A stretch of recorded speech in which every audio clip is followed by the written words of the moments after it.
India, a country of extremes like no other, of a staggering diversity, where ethnicity, culture, religion and language come together in a dazzling kaleidoscope of humanity.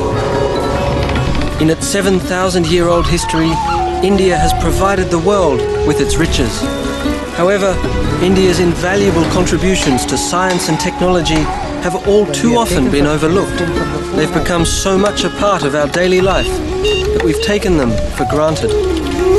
India's ancient knowledge remains an untold story. Few know how profoundly India has shaped the modern world. That it was India that came up with the concept that fueled the global high-tech revolution. That it was India that helped nurture the roots of modern medicine. As it turns out, the key to scientific and technological innovations of the present, and it may be of the future, have long lain hidden in the untold story of what the ancient Indians knew.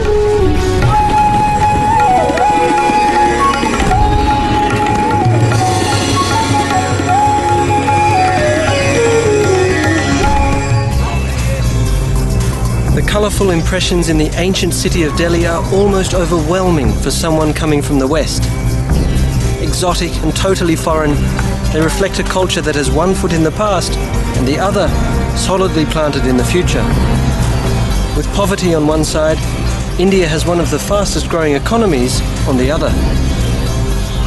India is poised to lead the world into the future. Just why is an important part of the untold story of India's scientific and technological contributions. Contributions that have been decisive in shaping the present.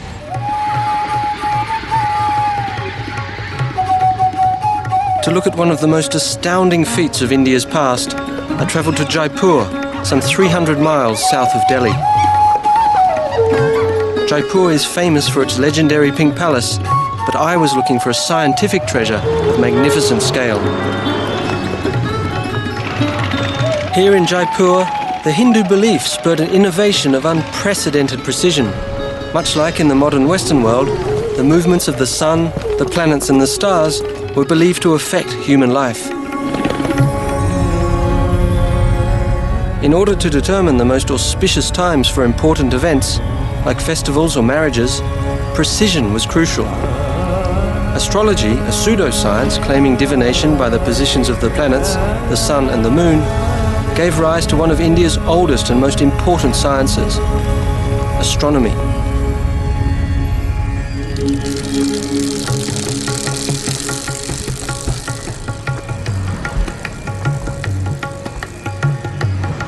I'd heard and read about the Jantar Mantar, but nothing quite prepared me for this unique sight.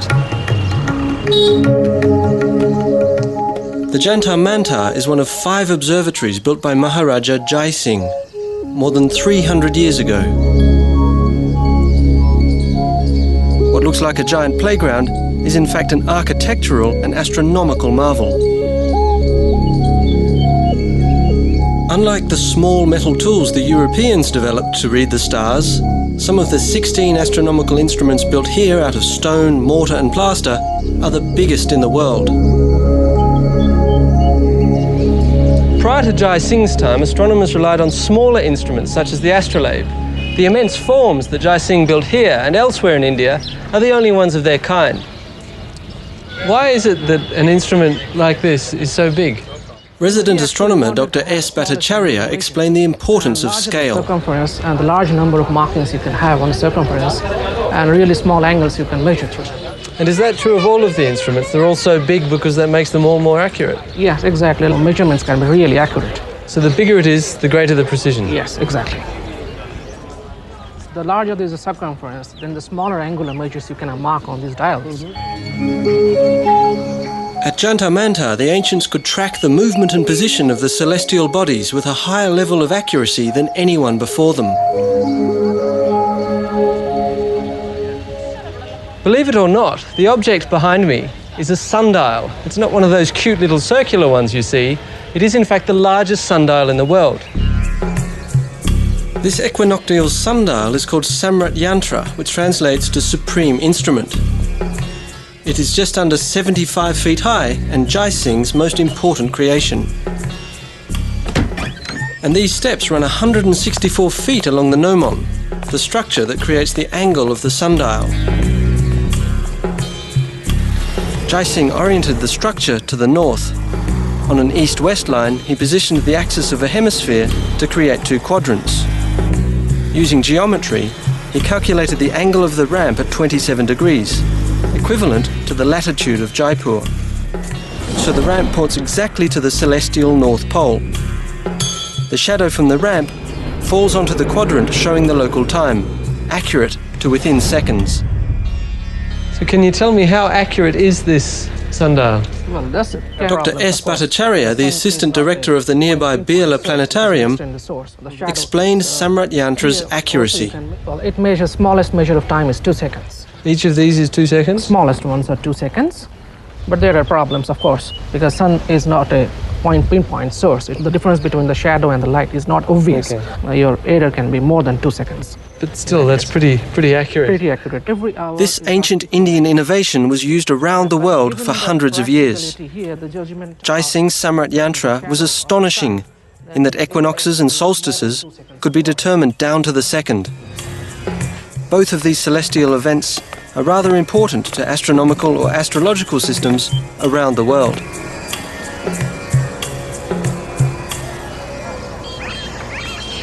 But he didn't create something out of nothing. Jaising's designs capitalized on a dimension of science and technology with much older roots in India's history: mathematics. It all started with a dream. According to Hindu tradition, the world began from nothing when it was dreamed by Brahma, the creator god of India. Brahma's waking and sleeping pattern was believed to govern vast cycles of history. So vast indeed that a single Brahma day lasted 1 kalpa, that is 4.32 billion years. Almost the same time span modern geologists estimate to be the age of planet Earth.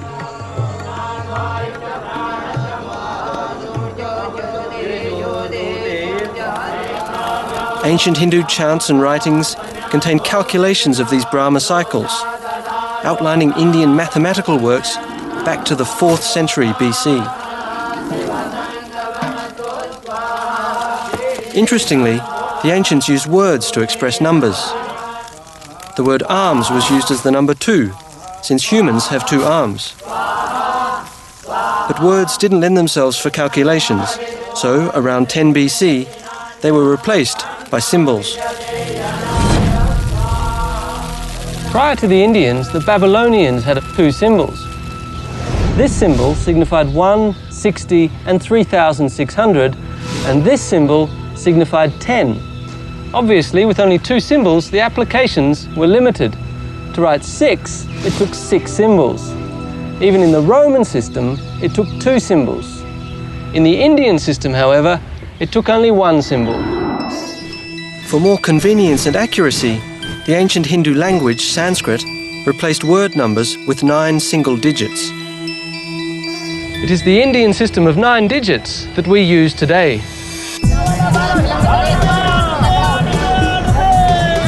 Traders and merchants were looking for an easy way to count and calculate.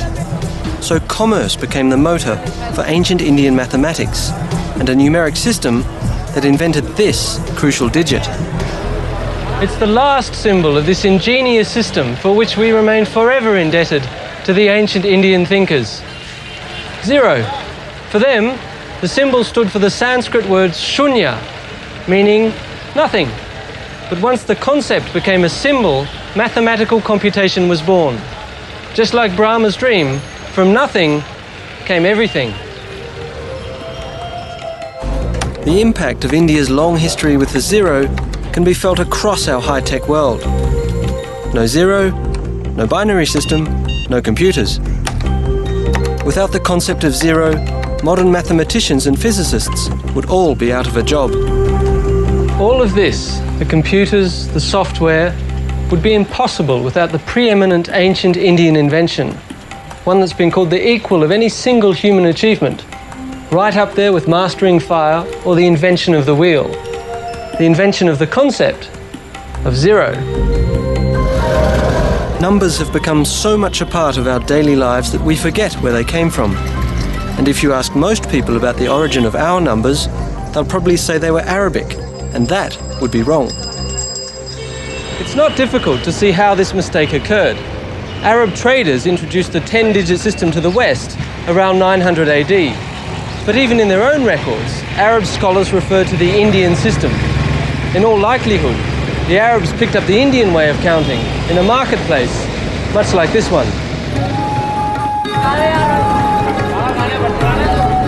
It was a time when knowledge was bartered and traded like a commodity, when merchants from China or Arabia travelled to India for treasures found nowhere else, like spices, gems, and a special metal with far-reaching impact.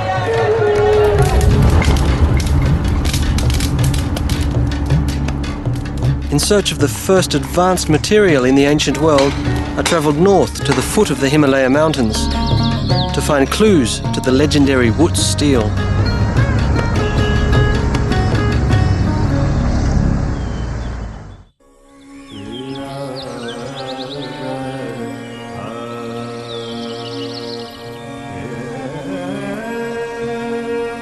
From the dawn of their civilization, the Indians wisely utilized what the land provided, devising methods to shape nature to meet their needs.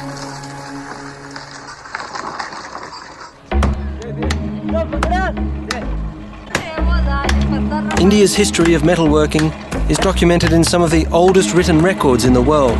It is legendary. Yet only a few tantalizing clues to the source of that legend remain. Here, along the road to the Himalayas, I'd heard there were groups of itinerant workers who still retained one of the main skills of the ancient Indian metalcraft.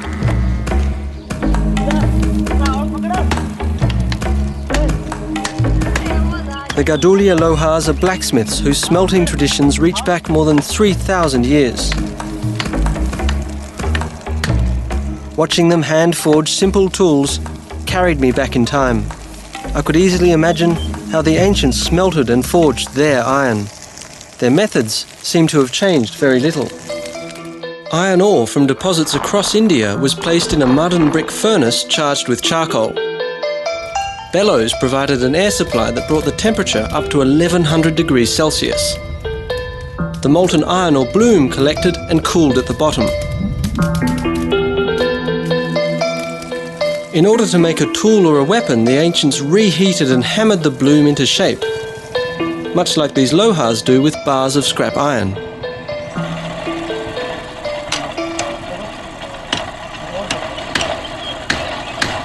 After a few whacks with the hammer, I came to appreciate the blacksmith's skills.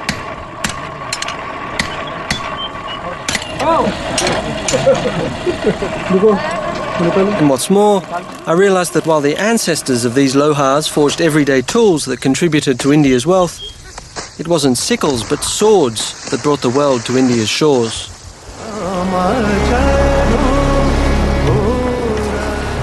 When in the 11th century AD, European crusaders felt the effect of Islamic swords in battle, their war stories launched the legend of the Damascus blade. One blow from the sword, they said, could cleave a European helmet without turning its edge, or slice just as easily through a floating silk scarf. Though the swords were forged in Damascus, the capital of modern Syria, the steel and the technology came from India.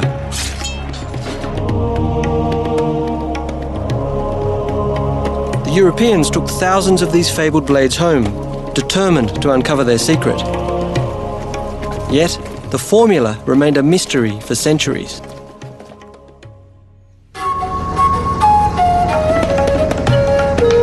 Besides smelting, I looked for another clue in my search for the fabled Wootz steel. To learn more, I travelled north to the foot of the Himalaya mountains. Following in the footsteps of ancient traders, for whom no distance was too far to get their hands on the fabled Wootz, I was in good company. Even Alexander the Great had sought this ancient Indian treasure.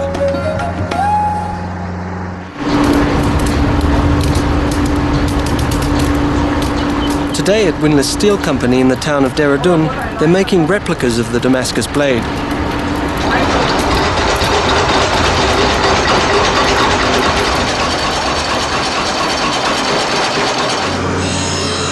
Now, of course, they use modern tools, but the basic approach remains the same. Forging, shaping and polishing constitute the major steps in creating a blade. Still, the big question remains whether the modern replicas retain more than just the look of the legendary steel. One legend would have us believe that to give the sword its finishing touch, the metal was cooled by thrusting it through the body of a muscular slave, to have his strength flow into the sword. And that's not the only outrageous tale. Others believe that the strength of Damascene steel came from quenching the sword in the urine of a red-headed boy, or in a goat that had eaten ferns for 3 days, neither of which got them very far. In the centuries after the Crusades, many sought to replicate the swords of Damascus, but most achieved only the appearance, not the properties. In fact, it took nearly till 1975 to unlock the secret of the Syrian sword of Indian Wootz steel. The irony is, the most important legacy of the ancient Indian metalworkers was not the recipe of the steel, but a byproduct of the search for it.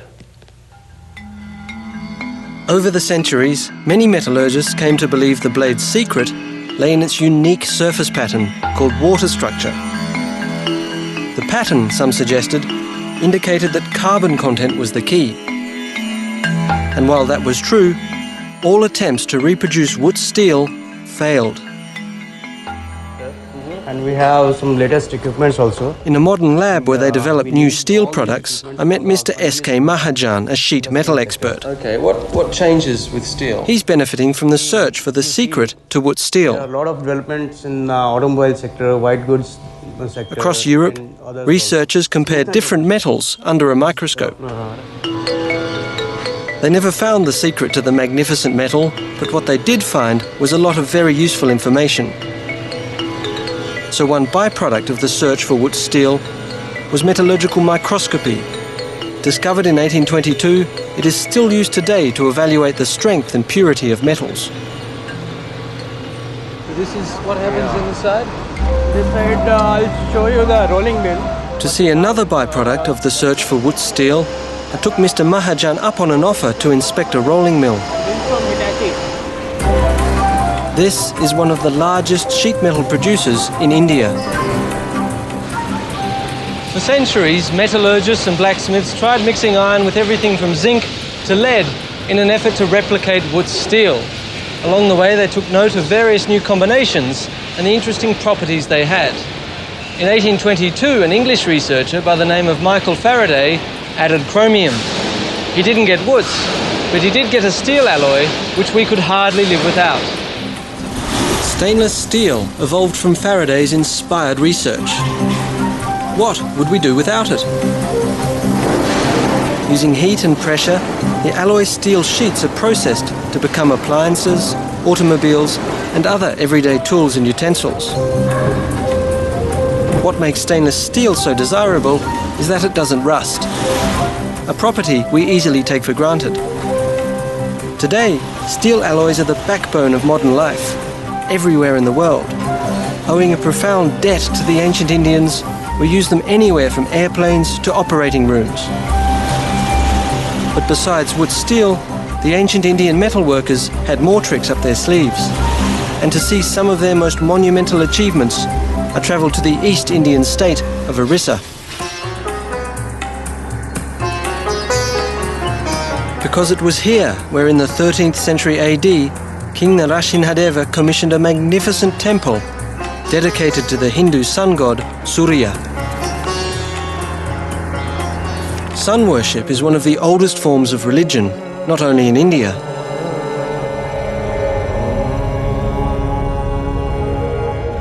Konark Temple is the embodiment of Surya's daily ride across the sky. His chariot has 12 wheels, one for each month of the year. It's pulled by 7 horses, one for each day of the week.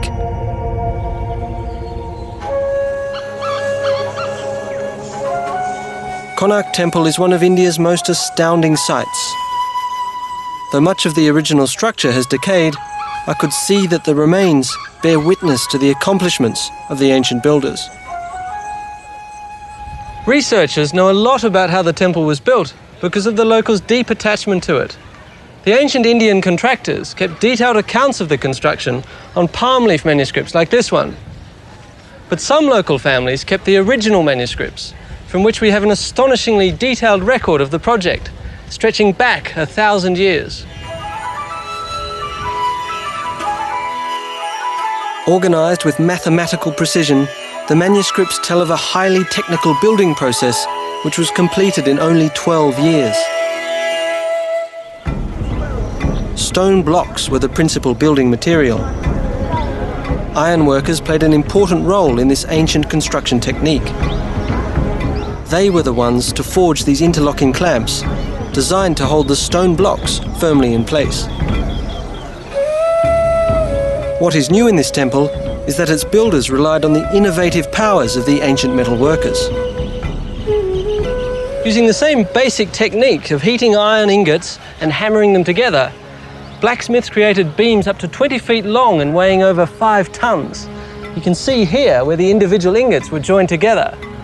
In so doing, the ancient blacksmiths created the first beams used in construction, a remarkable application of a simple technology. Though there's evidence that other cultures used metal to join sections of stone, the ancient Indians were the first to incorporate long metal beams as structural components. This is an impressive piece of engineering. Hand-forged iron girders support massive stone lintels to form the supporting structure of the building. During early explorations of the site, more than 20 girders were found throughout the temple. Now, given that each of these girders weighs around 10,000 pounds, and the stone lintel probably just as much, it's truly amazing that the workers could lift such a massive weight. The mystery was solved when researchers analysed the palm leaf manuscripts. It seems the builders relied on an imaginative mechanism created by the blacksmiths and a local source of auxiliary power. Using hand-forged iron pulleys and ropes, the stone lintels were placed on wooden planks. Elephants were trained to step on these to raise the lintel pieces in the air, while a team of men pulled on the ropes to set them on the girders. Throughout the construction, elephants did the heavy work. From lifting to grading, they were not only the cranes but the bulldozers, levelling the building site before the foundation was laid. Their labour has made them immortal. When you think how important elephant power was to the temple builders, statues like this one make a lot of sense. The elephants deserve to be remembered for their contribution to one of the great monuments of ancient engineering and architecture.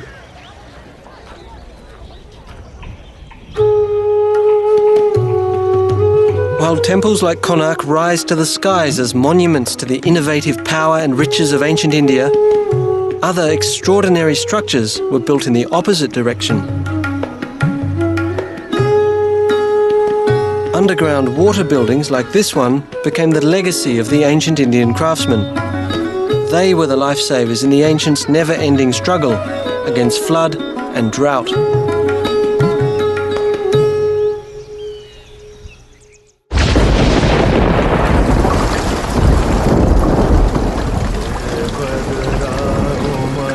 The monsoon's powerful rhythms have shaped life in India since earliest times.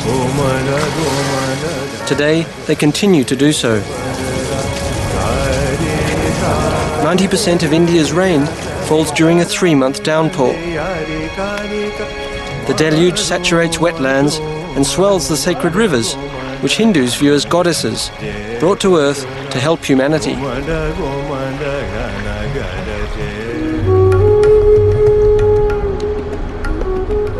For those living in arid regions, the monsoon brings life.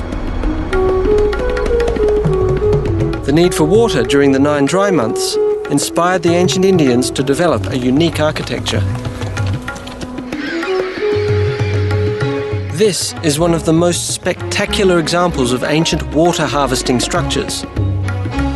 This step pond in northern India taps into a deep reservoir where it is believed sacred rivers mix. This stunning structure allows access to groundwater year-round. Its step architecture is one of India's most ingenious inventions, showcasing the expert skills of the ancient Indian stoneworkers. This style of architecture, which is unique to India, is called a water building. This particular one, the Chandbauli Step Pond, is the largest of its kind. Step architecture, which could be round or rectangular, was designed to meet both practical and spiritual needs in India's driest regions. Stone blocks became steps, facilitating the long walk down to the life-saving resource.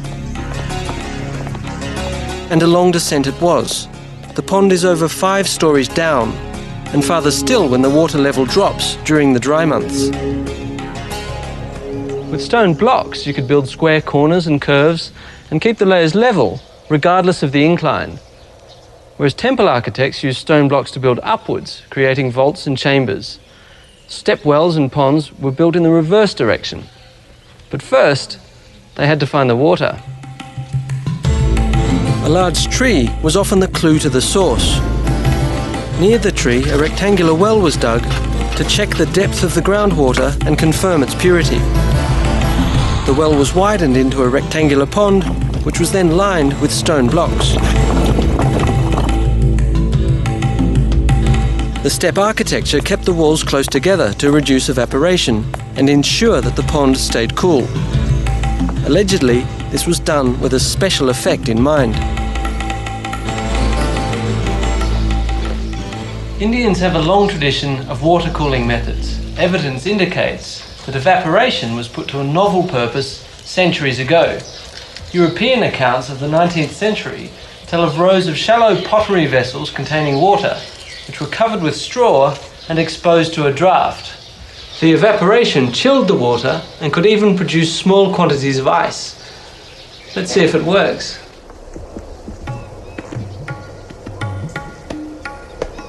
I waited only a few minutes, and while I didn't expect to see any ice, the thermometer told me it really works. It's actually dropped by a few degrees. It seems like the ancients had an innovative way of making their lives a little more comfortable.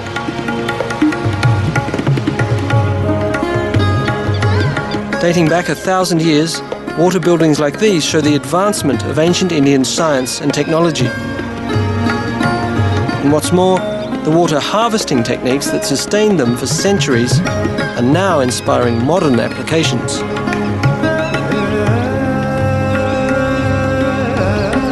One project may just become a role model for others.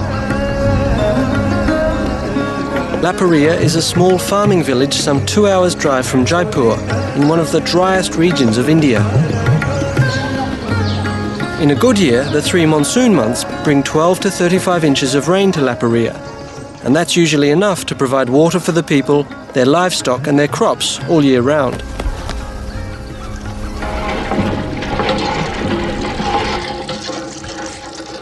However, the monsoon is, well, the monsoon. In some years it brings 35 inches of rain, in other years only 5. With the population of the area increasing, water shortages become a serious problem. In 1982, a water management crisis inspired a local visionary. He tackled the problem using an ancient yet innovative approach.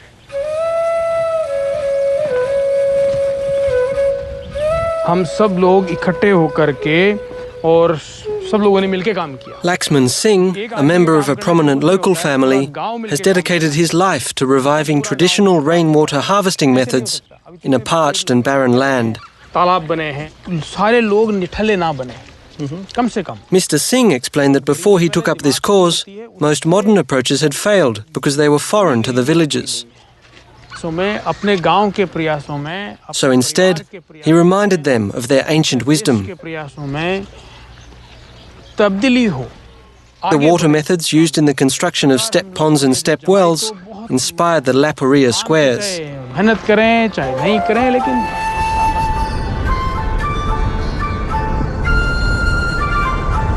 Based on an ancient technique, the starting point is a gentle slope in the landscape. A large patch of the slope is divided into rectangular units of approximately 200 by 400 feet. Each unit is enclosed by dikes along the three sides that lie towards the lower part of the gradient. They're called chaukas, meaning squares. This zigzag pattern on the land allows rainwater to enter the square and fill it up. Excess flows into the next square and then onto the next. Runoff flows into a storage pond or tank. Collected water percolates through a soil filter into the groundwater, which is pumped up through the village wells. As Mr. Singh explained the process in more detail, I realised that this low-tech, high-intelligence irrigation strategy manages a limited water supply most efficiently. In fact, Laxman Singh's approach was producing more drinking water as well as sufficient water for their pastures and farmlands.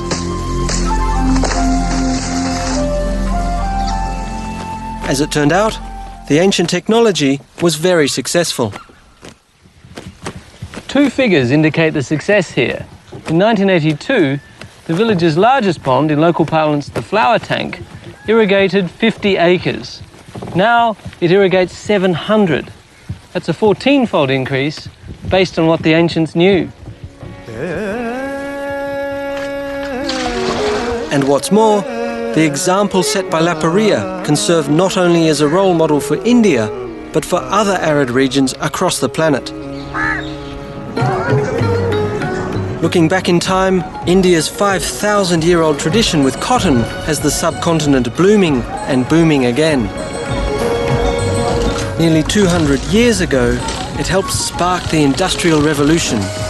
And today, this unrecognised contribution has India poised to regain its first place in the global textile market, providing the world with the fabric of our modern lifestyle.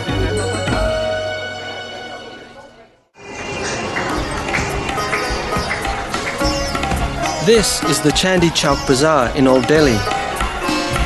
For thousands of years, traders came here to find something only India could offer. A fabric so versatile that when its virtues, soft, fine and airy, were revealed, the demand fueled an economic surge that changed the world.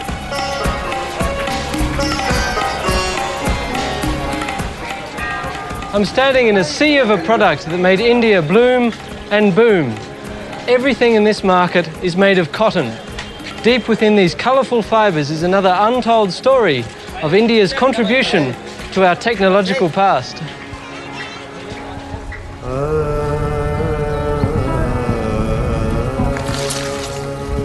Cotton was first domesticated 5,000 years ago in the Indus Valley, a part of ancient India that is today located in western Pakistan. Each fibrous bloom is called a bol, which contains many tiny seeds.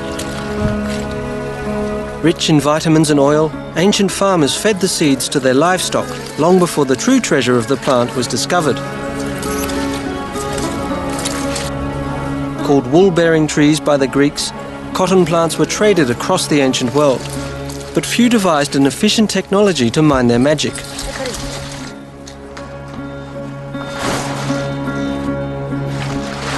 Cotton seeds are extremely difficult to extract, especially when ginned by hand. But the ancient Indians had already invented a more efficient mechanical device millennia ago. The churka uses two rollers, a mechanism similar to an antique clothes wringer, which pinches the cotton balls, pulling the fibres from the seeds.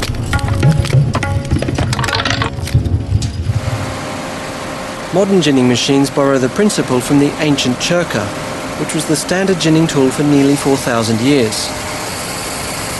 When in the 18th century the Europeans tried to mass-produce Indian-quality cotton cheaply, something unforeseen happened. European inventors stimulated the Industrial Revolution, launching the age of machines. And although machines were able to replicate most of the legendary Indian process, one crucial manual step was never duplicated by a machine.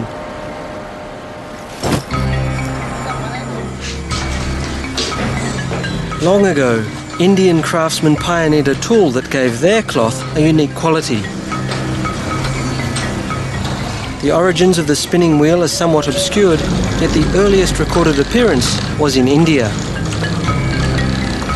For millennia, thread was spun by hand and with simple spindles. Then, around 1,000 years ago, the spinning wheel was developed. It was a simple, yet enormously efficient technological leap. The wheel turns the spindle, which gently twists and collects the thread. The spinning wheel was so efficient that in skillful hands the normal daily output could be doubled, and yet the legendary quality was retained.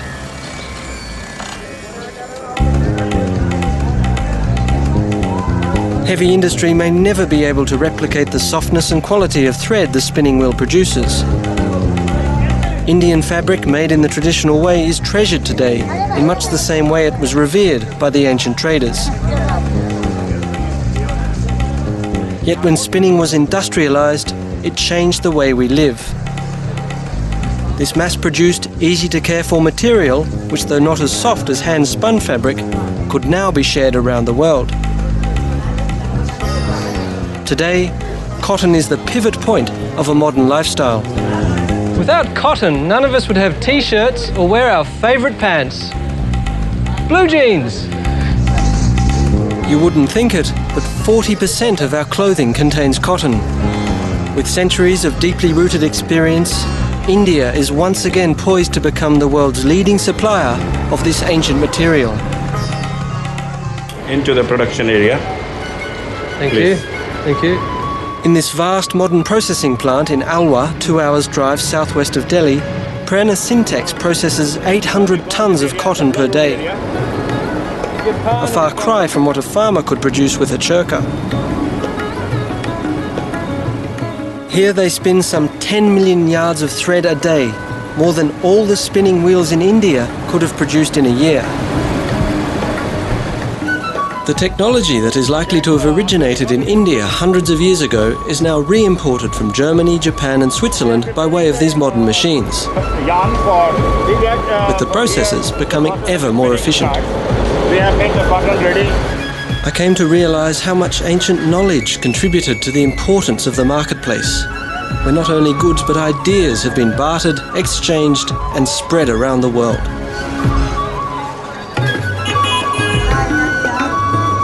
For thousands of years, merchants have come to buy, sell and trade here in the bazaars of India, returning home with Indian cotton goods, new ideas, perhaps ingots of raw wood steel, and of course the famed Indian spices so coveted around the world.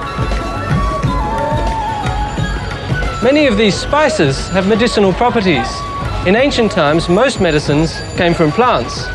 According to the ancient Indian physiological texts, the state of one's health can be attributed to one's eating habits. Science has shown that some plants have curative powers. Willow bark is the basic ingredient for aspirin. Spices like garlic are believed to boost the immune system and help with minor ailments. Drawing from these ancient prescriptions, herbal medicine has become big business not only in India, but worldwide. Native spices and herbs are mixed in a variety of combinations by more than 8,000 pharmacies. Global demand is difficult to calculate, but herbal products in India alone constitute a billion-dollar market.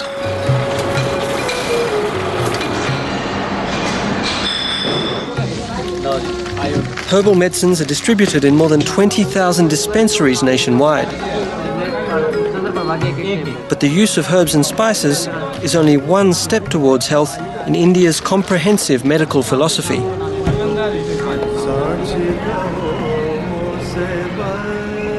Near the sacred Ganges River at the Kripalu Bagh Ashram, I found the ancient Indian healing practices still very much alive. This ashram houses an Ayurvedic clinic that treats hundreds of patients a day. Ayurveda in Sanskrit means the science of life, which defines health as total well-being.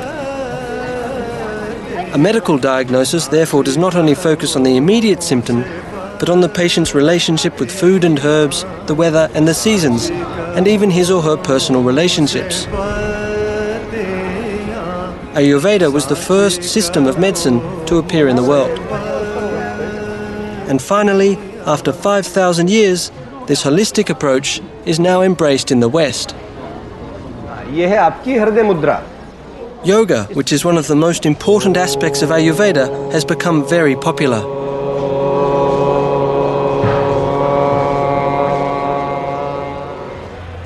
I'm here to learn what I can about Indian medicine. Since it all began with yoga, yoga's where I begin. Let's see what they can teach me. I joined the class at a crucial point. They were just getting ready for a breathing lesson.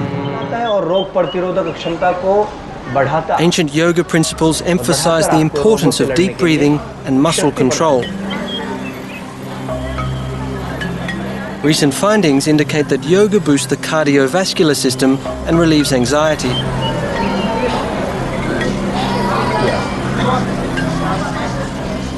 It seemed to work.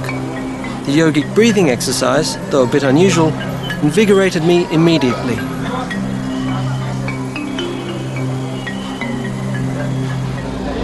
Well, it may look simple, but I've just learned that breathing, which is one of the foundations of yoga, is a complicated business. I have a lot to learn. Hepatitis B को मैंने ठीक किया, इसे मैं मानता हूँ. Yoga master Ramdev Ji took the time to tell me more. As a medical technique, yoga's goals are to restore the flow of vital energy around the body, to treat a variety of illnesses. और इससे हमारे heart के blockage से लेकर के cancer. These old-school methods have recently had to withstand our Western benchmarks of science. Yogi Ramdev Ji thought a demonstration would best make the point. Postures and stretching appear to increase circulation to the limbs.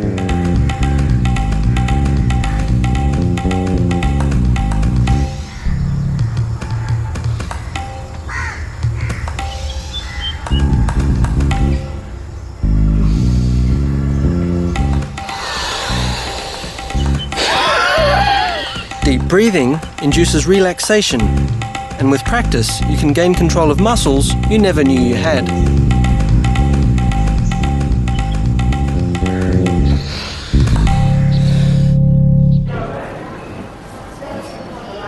While yoga has reportedly helped patients suffering from afflictions like asthma and arthritis, the long lines of people at this clinic were clearly hoping that Ayurveda could do much more. I couldn't think of a better way to learn about Ayurveda than to become a patient of an Ayurvedic doctor. So I scheduled an appointment with Dr. Gaval.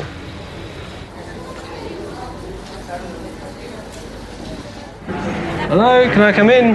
Please. I have a prescription letter. Yes, please sit down. Thank you. I would like a checkup. Okay, I'd like a please. general From Ayurvedic where? checkup, please.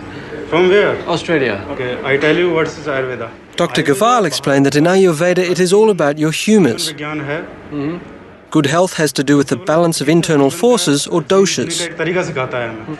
But to begin with, Dr. Gaval started like any Western doctor would. Chest, okay. He listened to my heart and lungs. Yes, yes, yes. Okay, ठीक. Okay. Then he switched to Ayurveda. First of all, I see your nails. It's good. He examined the colour and texture of my fingernails and eyes, which could indicate a dosha imbalance. Just like I have. The pulse examination was the clincher. My nose. Since 13th century Vedic texts, pulse examination is one of the oldest forms of medical diagnosis. Pitta and cough. Each of the three internal forces or doshas pulses through the radial artery. Dr. Gaval's index finger read Vaya, which stands for air and ether. His middle finger picked up Pitta, that is fire and water, and Kapha, earth and water, registered on his ring finger. Then your nadi is completely fit now. Thank you. Okay. ठीक है? You are totally fit. Oh, I'm glad to hear. Once he had pronounced that my doshas were in balance and that I was in good health, Dr. Gaval taught me some of Ayurveda's little-known accomplishments. शरीर में सम है. It was amazing to learn that hundreds of years before European medicine, Ayurvedic doctors had already developed a remarkable range of specialties. They included psychiatry, pediatrics, ophthalmology, toxicology, gynecology, and surprisingly, surgery.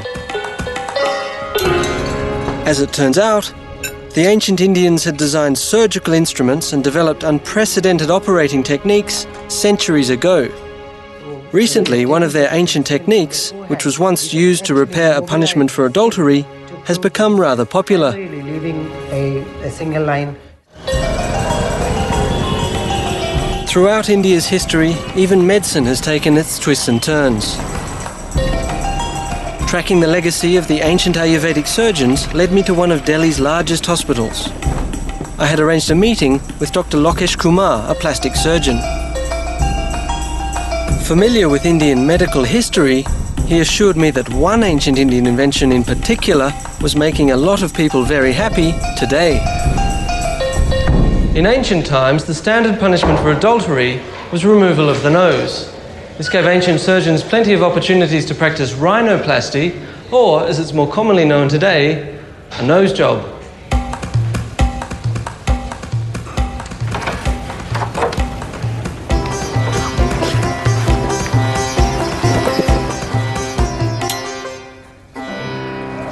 Now, Dr. Kumar, it's fair to say that Indian doctors have been doing what you do for a very long time. Well, this operation of rhinoplasty, it evolved in India. The earliest description, that is 600 BC, was the tissue taken from the cheek. Right. But the basic principle remains same. So what you're saying is that the practice you do today is exactly the same as the ancient practice? That's right, because the reconstructive rhinoplasty has been practiced for ages. We mark Except for a slightly different measuring technique, little has changed in the procedure invented by the ancient Indian surgeons. for making the nose. A leaf was used to measure the area to be covered. A flap of skin was dissected from the cheek or the forehead and flipped over. One side remained attached to provide the blood supply. The flap was then sutured to scarified areas on the cheek. Wooden tubes were inserted to form the nostril. The essential technique of moving skin from one place to another is exactly the same as the ancient technique. Well, that's right. Why we take the tissue from the forehead is because the skin here is quite elastic. And when we have taken sufficient skin from the forehead, we can actually mobilize the skin to close the defect. So you can get a new nose and clean up the wrinkles on your forehead all at the same time. Well, that's right. You get the forehead wrinkles removed as a bonus. I wouldn't mind a bit of that. What most impressed me about my visit to Dr. Kumar's was the sheer antiquity of plastic surgery. For centuries, this ancient Indian idea has been a true blessing for those who desperately needed it, and for those who are merely looking for a little improvement.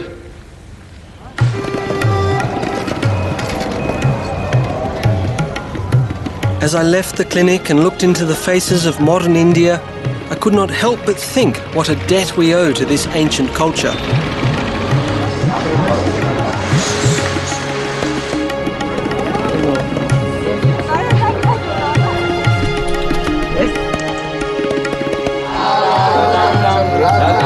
From mathematics to architecture, what we wear to what we eat, our lives have been shaped by an ancient wisdom.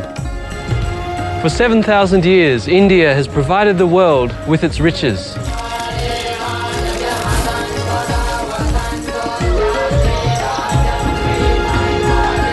India's contributions to science and technology may be obscured by time, but there is little doubt they provided the springboard for advances which shaped our world.